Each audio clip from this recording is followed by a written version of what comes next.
الحمد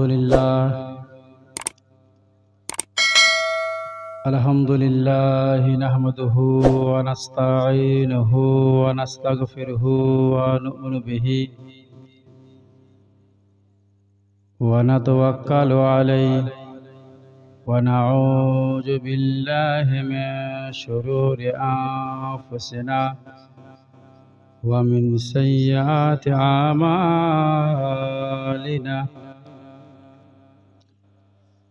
من يهده الله فلا مضل له ومن يضلله فلا هادي له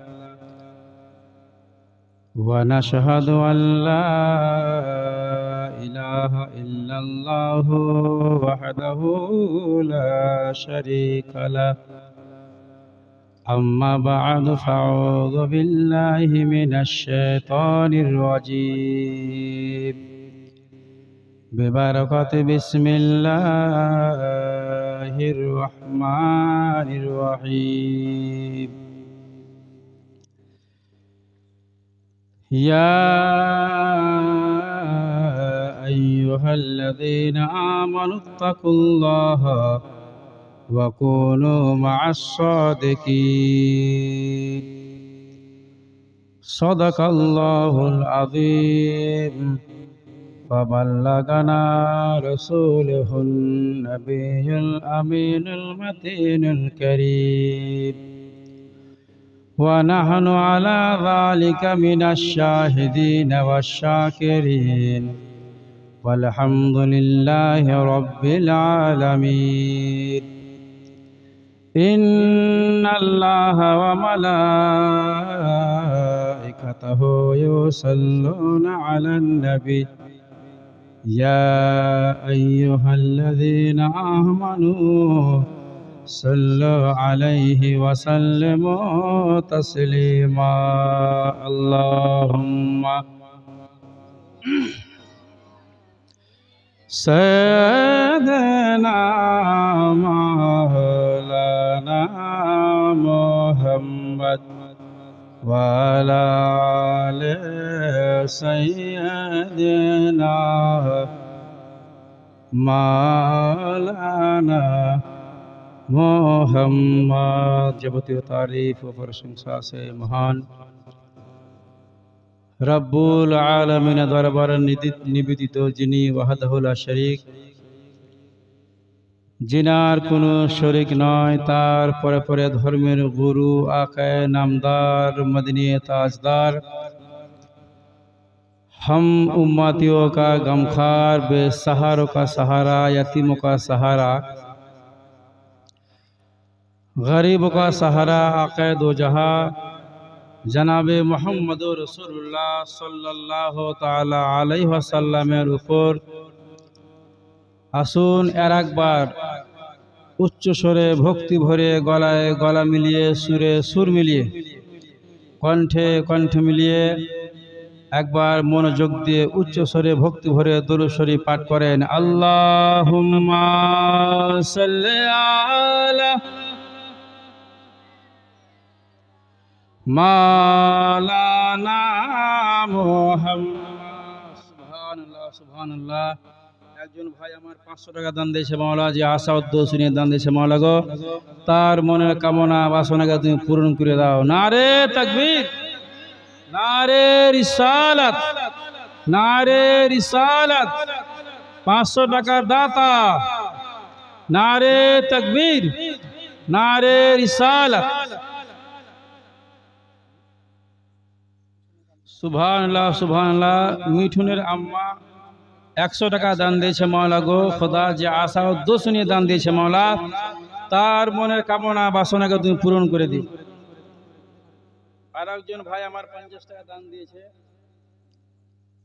আর 100 টাকা একটি মেয়ে মানুষ দান দিয়েছে মাওলা গো, যে আশা উদ্দেশ্য নিয়ে দান দিয়েছে মাওলা, তার মনের কামনা বাসনাকে তুমি পূরণ করে দিও। আল্লাহুম্মা সাল্লি আলা মাওলানা মুহাম্মদ ওয়া আলা আলি সাইয়্যিদিনা মাওলানা বানা। আরে যার প্রেমেতে মজনু হলো, আরে যার প্রেমেতে মজনু হলো, খুদ রব্বানা একজন নবী আসিল গো সোনার মদিনায়, একজন নবী আসিল গো শাহে মদিনা। হায় হায় একজন নবী আসিল গো সোনার মদিনা। আরে যার প্রেমেতে মজনু হলো, যার প্রেমেতে মজনু হলো, খুদ রব্বানা একজন নবী আসিল গো সোনার মদিনা, একজন নবী আসিল গো শাহে মদিনা। আচ্ছা বলেন, যে নবীকে আল্লাহ তাবারক ওয়া তাআলা এই পৃথিবীর মধ্যে, এই জগতের মধ্যে প্রেরণ করলেন, সেই নবীর প্রতি, সেই নবীকে আল্লাহ তাবারক ওয়া তাআলা এত অতিরিক্ত ভালোবাসতেন যে নবী ছাড়া থাকতে পারতেন না। কেননা যখন আমরা কলমা শরীফ পাঠ করি, লা ইলাহা ইল্লাল্লাহু মুহাম্মাদুর রাসূলুল্লাহ, শুধু কেউ যদি বলে লা ইলাহা ইল্লাল্লাহ, কোনো বেধর্মী যদি আমাদের ইসলাম ধর্মের মধ্যে প্রবেশ করে, আর ওই ব্যক্তিকে যদি বলা হয় সকাল এবং সন্ধ্যা পর্যন্ত যে পড়ো লা ইলাহা ইল্লাল্লাহ, তো ওই ব্যক্তি অতক্ষণ পর্যন্ত মুসলমান হবে না যতক্ষণ পর্যন্ত সম্পূর্ণ কালেমা শরীফ সে ব্যক্তিকে না পড়া হবে। বলুন সুবহানাল্লাহ। মুহাম্মদুর রাসূলুল্লাহ যতক্ষণ পর্যন্ত ওই ব্যক্তিকে পড়া না যাবে, যতক্ষণ ওই ব্যক্তি লা ইলাহা ইল্লাল্লাহর সঙ্গে মুহাম্মদুর রাসূলুল্লাহ না পড়বে, ততক্ষণ পর্যন্ত ওই ব্যক্তি মুসলমান হবে না। তার জন্য বলা হয় যে খোদা একাই না, খোদা একাই না, আর মুহাম্মদ একাই না, यानी খোদা আর মুহাম্মদ শুরু থেকে নিয়ে কিয়ামত পর্যন্ত, দুনিয়া সৃষ্টি যতক্ষণ পর্যন্ত হয়েছে সেই যুগ থেকে নিয়ে মৃত্যু হওয়ার পর্যন্ত, আর দুনিয়া সৃষ্টি হওয়ার পর থেকে নিয়ে কিয়ামত পর্যন্ত আল্লাহ এবং রাসূল একসঙ্গে থাকবেন। বলেন সুবহানাল্লাহ। মোহতারাম দোস্ত, কেননা তার জন্য কবি বলছে, যার প্রেমে মাজনু হলো খুদি রব্বানা। রাসূল করিম সাল্লাল্লাহু তাআলা আলাইহি ওয়াসাল্লামের আমরা উম্মত হয়ে আমরা রাসূলকে ভালোবাসতে জানলাম না। কেননা যে একজন আল্লাহর ওলি হযরতে আলীকে অনেক কিতাবে ওলিও বলা হয়েছে।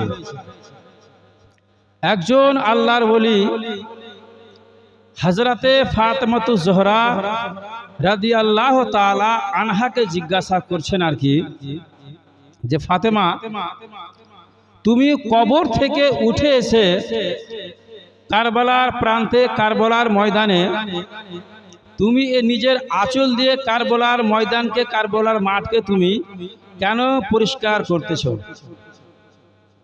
এটা কে জিজ্ঞাসা করলো? একজন আল্লাহর ওলি, যারা পরহেজগার মুত্তাকি হয়।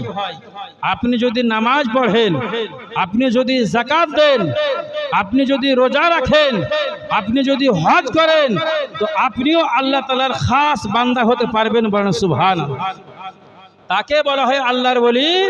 যারা আল্লাহর ইবাদত করে করে আল্লাহর নৈকট্য লাভ করেছেন, তারাকে বলা হয় আল্লাহর ওলি।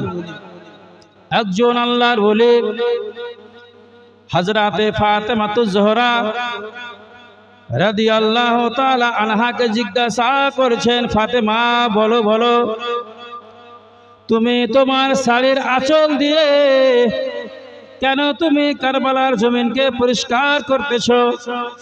তুমি তোমার শাড়ির আঁচল দিয়ে কারবালার ময়দানকে কেন তুমি পরিষ্কার করতেছো? বলো ফাতেমা।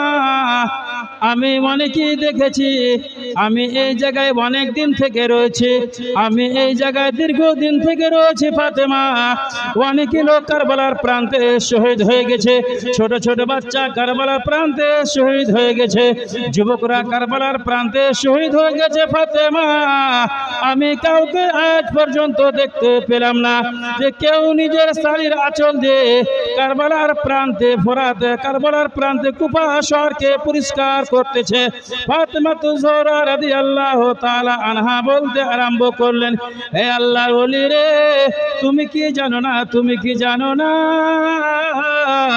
আমি একজন মা, আমি দুঃখ জননী মা, যে সন্তানকে আমি 10 মাস 10 দিন ধরে গর্ভে রেখেছি, যে সন্তানকে আমি 10 মাস 10 দিন ধরে পেটে রেখেছি, তুমি কি জানো না আমার ছেলে আমার সন্তান ইমামে হোসেন এ কারবালার প্রান্তে শহীদ হবে, আমার ছেলে আমার সন্তান আলী আকবর এ কারবালার প্রান্তে শহীদ হবে, আমার ছেলে আমার সন্তান আলী আসগর এ কারবালার প্রান্তে শহীদ হবে, আমার ছেলে আমার সন্তান জাইনুল আবেদিন এ কারবালার প্রান্তে শহীদ হবে। আমি জন্ম দুঃখী মারে, আমার অন্তরে সহ্য হলো না, আমার মনে সহ্য হলো না, আমি অনেক কষ্ট পাই, আমি অনেক দুঃখ পাই, আমি জন্ম ধরনী মা, তার জন্য আমি নিজের আঁচল দিয়ে কারবালার ময়দানকে পরিষ্কার করতেছি, আমি নিজের শাড়ির আঁচল দিয়ে কারবালার ময়দানকে পরিষ্কার করতেছি। তার কারণ হলো ওই কারবালার ময়দানে যদি কংক্রিট বালি পড়ে থাকে, ওই কারবালার ময়দানে যদি পাথর পড়ে থাকে, ওই কারবালার ময়দানে যদি কোনো কাটা পড়ে থাকে, আমি মা, আমি তার জন্য আমার শাড়ির আঁচল দিয়ে ওই কারবালার ময়দানকে পরিষ্কার করতেছি। কেননা আমার সন্তান আমার ছেলে ইমামে হুসেন যখন কারবালার প্রান্তে শহীদ হবে, আমার ছেলে আমার সন্তান জাইনুল আবেদিন যখন ওই কারবালার প্রান্তে শহীদ হবে, আমার সন্তানদের শরীরে যেন ওই কংক্রিট বালি না লাগে, বলুন সুবহানাল্লাহ। তার জন্য ফাতেমাতু জোহরা রাদিয়াল্লাহু তাআলা আনহা নিজের আঁচলের শাড়ি দিয়ে, নিজের শাড়ির আঁচল দিয়ে ওই কারবালার ময়দানকে পরিষ্কার করতেছিল।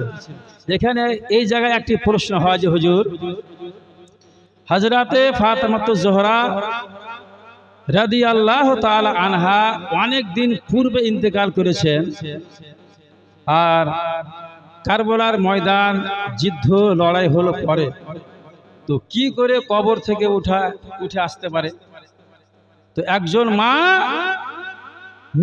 নিজ সন্তানের জন্য, একজন মা নিজ ছেলের জন্য, একজন মা নিজ লাডলা বেটার জন্য কবর থেকে উঠে আসতে পারে, বলুন সুবহানাল্লাহ।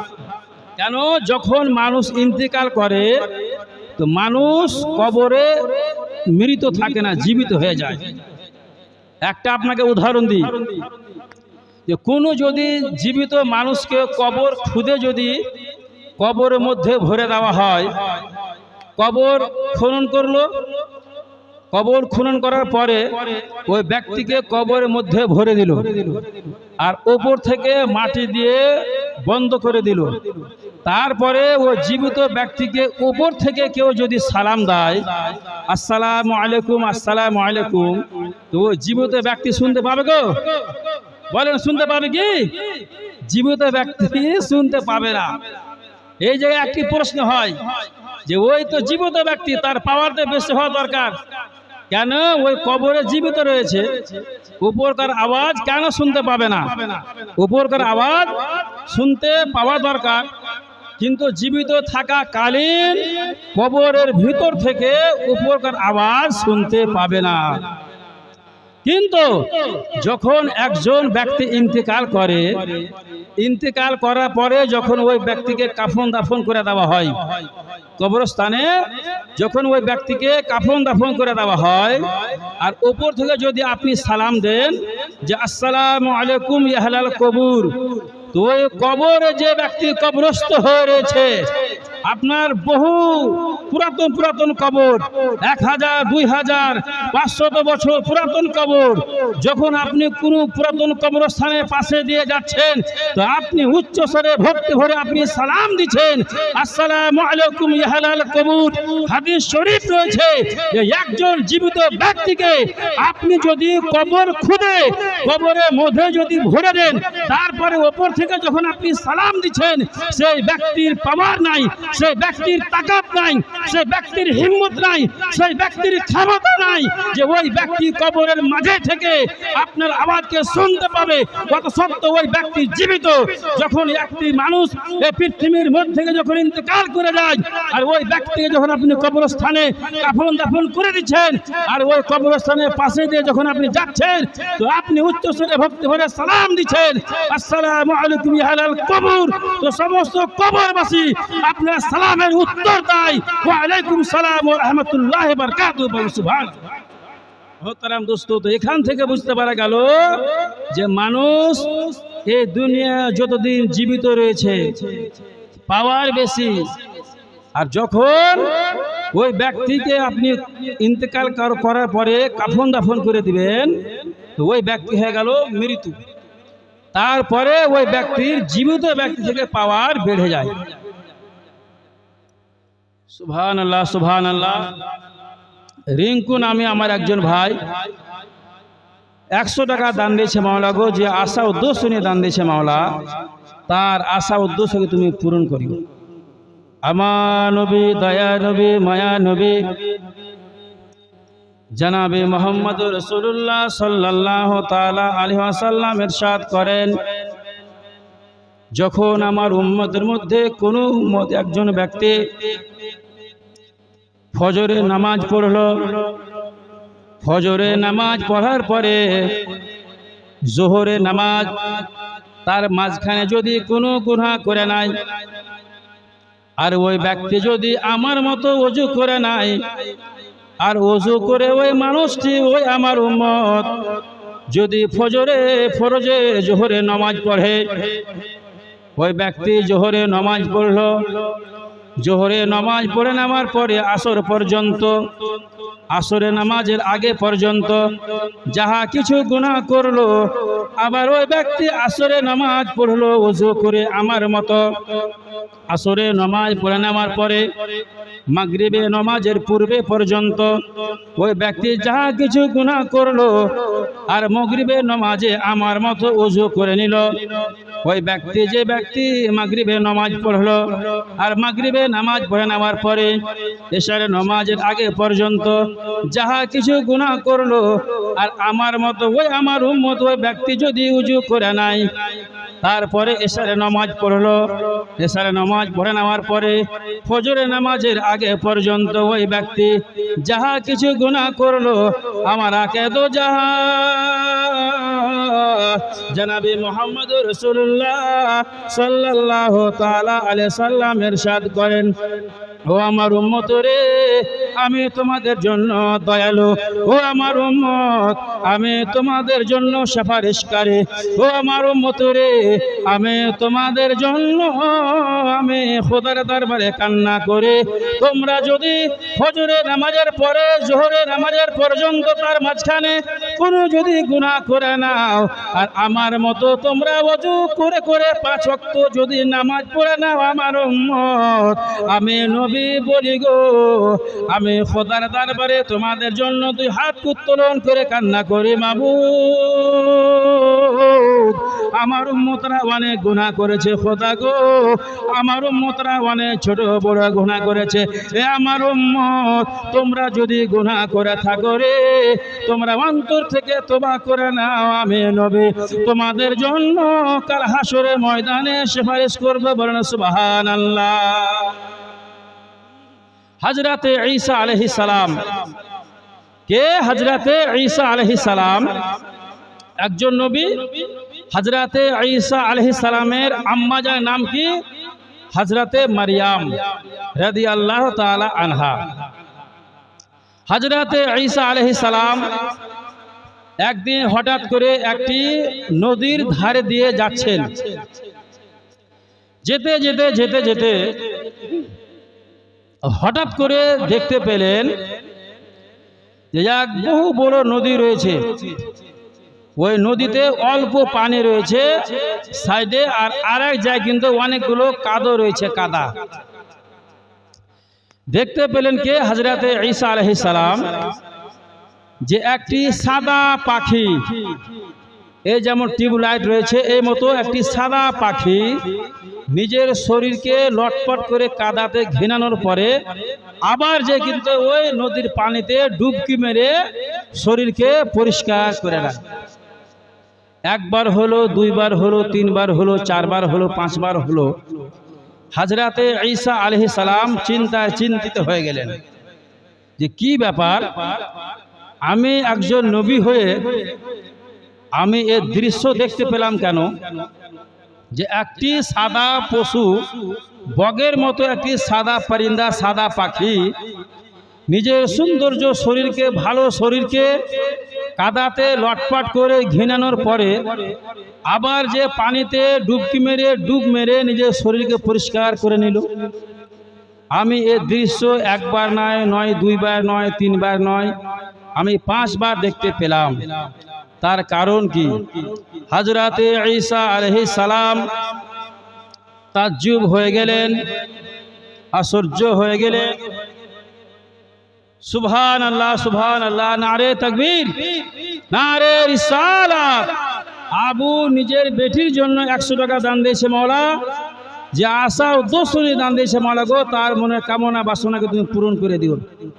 হযরতে ঈসা আলাইহিস সালাম চিন্তিত হয়ে গেলেন, আমি একজন নবী হয়ে কেন আমি এই দৃশ্য দেখতে পেলাম, যে একটি সাদা পাখি, সাদা পরিন্দা, সাদা জানোয়ার, বগের মতো একটি সাদা পাখি নিজের শরীরকে কাদাতে লটপট করে ঘেনানোর পরে আবার যে নদীর পানিতে ডুব মেরে নিজের শরীরকে পরিষ্কার করে নিল। একবার নয়, দুইবার নয়, তৃতীয়বার না, চতুর্থবার না, 5 বার এই মতো করে আমি দেখতে পেলাম। কেন আমি এই দৃশ্য দেখতে পেলাম? হযরতে ঈসা আলাইহিস সালাম আল্লাহ তাআলা দরবারে 2 হাতকে উত্তোলন করে কান্না করতে আরম্ভ করলেন, মাবুদ, খোদা গো, আমি একজন নবী হয়ে আমি এই দৃশ্য কেন দেখতে পেলাম? আমি একজন রাসূল হয়ে এই দৃশ্য কেন দেখতে পেলাম? মাবুদ, খোদা গো, আমি এই দৃশ্য কোনোদিন দেখতে পাইনি। আমি এই রাস্তা দিয়ে একবার নয়, দুইবার নয়, আমি কয় হাজার বার এই রাস্তা দিয়ে গেছি, আমি কোনোদিন দেখতে পাইনি। আল্লাহ তাআলা জিবরিল আমিনকে বলেন, এ জিবরিল, যাও জিবরিল, তুমি জলদি করে যাও, হযরতে ঈসা আলাইহিস সালামকে তুমি বলে দাও, ঈসা রে, উম্মতে মুহাম্মাদিতে এমন উম্মত হবে, উম্মতে মুহাম্মাদিতে এমন উম্মত হবে, উম্মতে মুহাম্মাদিতে এমন আল্লাহর বান্দা হবে, উম্মতে মুহাম্মাদিতে এমন আল্লাহর বান্দা হবে যে গুনাহ করে করে যদি নিজের অন্তরকে পাহাড়ের মতো কালো করে নাই, গুনাহ করে করে যদি নিজের অন্তরকে কালো মহিষের মতো করে নাই, গুনাহ করে করে নিজের অন্তরকে আলকাতরার মতো যদি কালো করে নাই, গুনাহ করে করে নিজের অন্তরকে যদি হাড়ির কালির মতো কালো করে নাই, এ জিবরিল, যাও তুমি বলে দাও, ঈসা আলাইহিস সালামকে তুমি বলে দাও যে উম্মতে মুহাম্মাদিতে এমন উম্মত হবে যে পাহাড়ের মতো যদি গুনাহ করা নাই, আর আল্লাহ তাআলা দরবারে অন্তর থেকে যদি তওবা করা নাই, আল্লাহ তাআলা তার পাহাড়ের সমতুল্য গুনাহকে, আল্লাহ তাআলা তার কালো কালো গুনাহকে, আল্লাহ তাআলা তার আলকাতরার মতো অন্তরের গুনাহকে ওই সাদা বগের মতো পরিষ্কার করে দিবে। বলেন সুবহানাল্লাহ। মোহতারাম দোস্ত, এখান থেকে বুঝতে পারা গেল যে ওই যে সাদা একটি বগ নিজের সৌন্দর্য শরীরকে, সাদা শরীরকে, পরিষ্কার শরীরকে ওই যে কাদা দিয়ে লটপট করে পরিষ্কার শরীর হলো যারা নামাজ পড়ে তারা। আর যারা জুয়া খেলে, তাস খেলে, মদ খেয়ে বিভিন্ন গুনাহতে লিপ্ত হয়ে যারা অন্তরকে কালো মহিষের মতো করে নিয়েছে, এবং যারা অন্তরকে কালো পাথরের মতো করে নিয়েছে, এবং যারা নিজের অন্তরকে হাড়ির কালির মতো কালি করে নিয়েছে, তার সমতুল্য হলো তারা।